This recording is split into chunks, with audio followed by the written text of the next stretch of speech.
Hello everyone, welcome back to my YouTube channel. Guys, आज हम लोग नियोजन चैप्टर के अंतर्गत नियोजन की प्रक्रिया एवं योजना के प्रकार पढ़ेंगे। वीडियो स्टार्ट करने से पहले अगर आपने इजी कॉमर्स ज्ञान यूट्यूब चैनल को सब्सक्राइब नहीं किया तो प्लीज़ सब्सक्राइब कीजिए, साथ ही बेल आइकन को प्रेस कर लीजिए। चलिए आज की इस वीडियो को स्टार्ट करते हैं। नियोजन की प्रक्रिया में सबसे पहला उद्देश्य निर्धारित करना। नियोजन प्रक्रिया का सबसे पहला कदम उद्देश्य का निर्धारण करना है। किसी भी योजना का प्रारंभ उद्देश्य के निर्धारण से होता है। उद्देश्य निर्धारण के उपरांत उपक्रम के समस्त अधिकारियों तथा समस्त कर्मचारियों को योजना के लक्ष्यों से परिचित करा दिया जाता है ताकि वे उनकी प्राप्ति के लिए योजनानुसार कार्य करते रहे। अगला, आधार विकसित करना। नियोजन प्रक्रिया का दूसरा कदम आधार विकसित करना है। नियोजन भविष्य से संबंधित होता है तथा भविष्य अनिश्चित होता है, इसलिए प्रबंधकों को कुछ पूर्व कल्पनाएं करनी होती है, जैसे भविष्य में किस प्रकार का बाजार होगा। अगला, वैकल्पिक कार्यवाही की पहचान करना। उद्देश्य का निर्धारण एवं आधार विकसित करने के बाद उन उद्देश्यों को प्राप्त करने के लिए विभिन्न विकल्पों की पहचान की जाती है। अर्थात कोई भी ऐसा कार्य नहीं होता जिसके वैकल्पिक मार्ग ना हो। एक ही कार्य को करने के लिए अनेक तरीके की खोज की जाती है। उदाहरण के लिए, यदि एक कंपनी अपनी बिक्री को बढ़ाना चाहती है तो इसके कई वैकल्पिक मार्ग हो सकते हैं, जैसे अपने मुख्य उत्पादन के साथ कुछ मुफ्त प्रदान करना, अधिक विज्ञापन द्वारा उत्पादन की कीमत में कमी करके। अगला, वैकल्पिक कार्यवाही की मूल्यांकन करना। वैकल्पिक कार्यवाही की पहचान के बाद विभिन्न विकल्पों का मूल्यांकन किया जाता है। सभी विकल्प के गुण व दोष का पता लगाया जाता है। कई बार किसी दो विकल्प के बीच विरोधाभास की स्थिति उत्पन्न हो जाती है। इस स्थिति में दोनों विकल्प का मिश्रण एक नया विकल्प का निर्माण करता है। विकल्पों का मूल्यांकन उनके परिणामों को ध्यान में रखकर किया जाता है। अगला, एक विकल्प का चयन करना।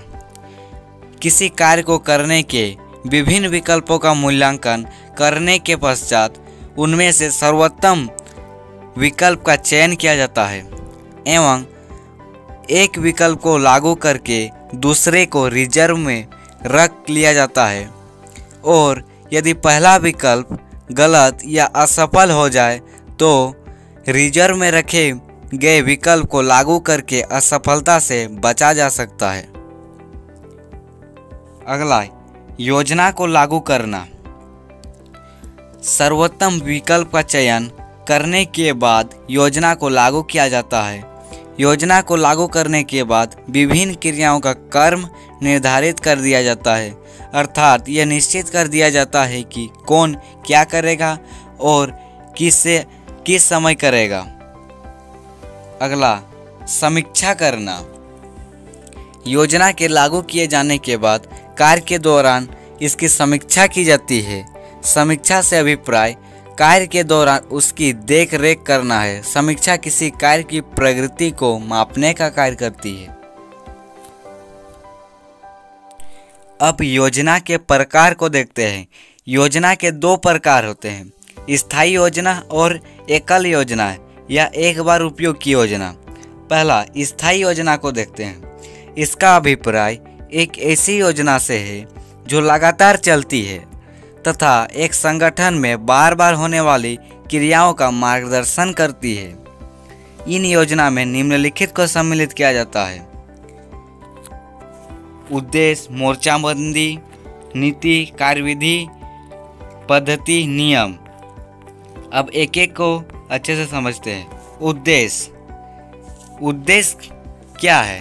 उद्देश्य एक संस्था द्वारा प्राप्त किए जाने वाला विशेष टारगेट होता है। जैसे एक स्कूल का उद्देश्य एक वर्ष में 100 विद्यार्थियों को कॉमर्स की शिक्षा प्रदान करना हो सकता है। दूसरा, मोर्चाबंदी। मोर्चाबंदी क्या है? इसका अभिप्राय उस योजना से है जो वातावरणीय अवसरों व खतरों तथा संगठनात्मक मजदूरी की कमियों को देखते हुए संगठन व वातावरण में अनुकूलतम संबंध स्थापित करती है। अगला, नीति।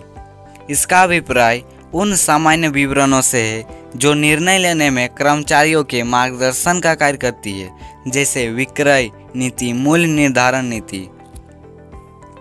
अगला, कार्यविधि। इसका अभिप्राय उस योजना से है जो किसी काम को पूरा करने के लिए की जाने वाली विभिन्न क्रियाओं का क्रम निर्धारित करती है।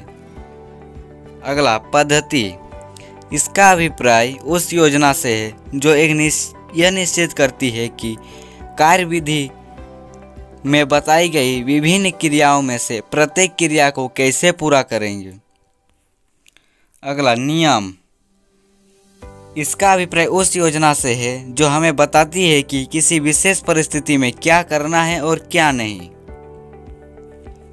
योजना के दूसरा प्रकार को देखते हैं, एक बार उपयोग की योजना या एकल योजना। इसका अभिप्राय एक ऐसी योजना से है जो एक विशेष परिस्थिति की आवश्यकताओं को पूरा करने के लिए बनाई जाती है। इसके अंतर्गत निम्नलिखित सम्मिलित होते हैं। पहला, बजट और दूसरा कार्यक्रम।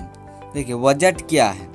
इसका अभिप्राय बजट एक पूर्व अनुमान है जिसके अंतर्गत किसी कार्य को करने के लिए आवश्यक संसाधनों का पहले से ही निर्धारण कर एक गुणात्मक विवरण तैयार किया जाता है। जैसे किसी नई वस्तु को बनाने के लिए आवश्यक साधन जैसे कच्चा माल, मशीन आदि का पहले से ही एक ब्यौरा तैयार करना। दूसरा, कार्यक्रम। यह एक एकल उपभोग योजना है जिसके अंतर्गत क्या करना है, कैसे करना है, कौन करेगा और कब किया जाना है आदि का निर्धारण किया जाता है। आज के लिए इतना ही, मिलते हैं नेक्स्ट वीडियो में। तब तक के लिए जय हिंद, वंदे मातरम।